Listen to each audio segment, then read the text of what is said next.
Hello दोस्तों, आज हम जानेंगे लाल भाजी खाने के फ़ायदे। लाल भाजी को लाल चावली भी कहा जाता है। तो चलिए फ़ायदे देखते हैं।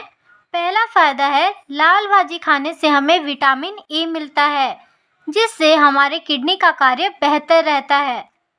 दूसरा फ़ायदा है, लाल भाजी खाने से हमें विटामिन के मिल जाता है, जो पीरियड के समय जो दर्द होता है उसे कम करता है और चोट लगने पर जो खून बहता है उसको रोकने के लिए विटामिन के रक्त का थक्का बनाता है, जिससे रक्त बहना बंद हो जाता है।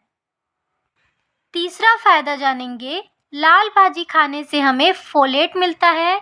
फोलेट एक प्राकृतिक विटामिन है। ये शरीर के लिए जरूरी तत्वों में से एक है।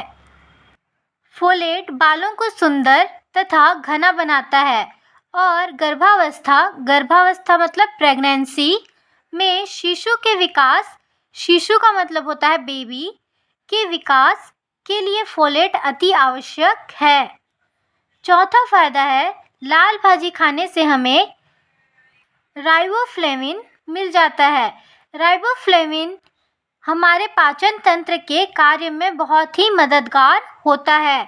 हमारे पाचन तंत्र को अच्छे से स्वस्थ बनाए रखता है, क्योंकि राइबोफ्लेविन खाना खाने के बाद उसे पचाने, उसमें से पोषक तत्वों को अवशोषित करने का कार्य करता है। इसे ऊतक के लिए बहुत ही अच्छा माना जाता है। पांचवा फायदा जानेंगे, लाल भाजी खाने से हमें कैल्शियम मिलता है और कैल्शियम क्या करता है? हड्डियों को मजबूत बनाता है, दांतों को मजबूत बनाता है, कमजोरी से बचाता है। हमारा टॉपिक यहीं ख़त्म हुआ। अगर आपको हमारे चैनल से हेल्प मिलती हो तो प्लीज़ हमारे चैनल को सब्सक्राइब करें और कमेंट कर ज़रूर बताएं कि आपको हमारा वीडियो कैसा लगता है। Thank you.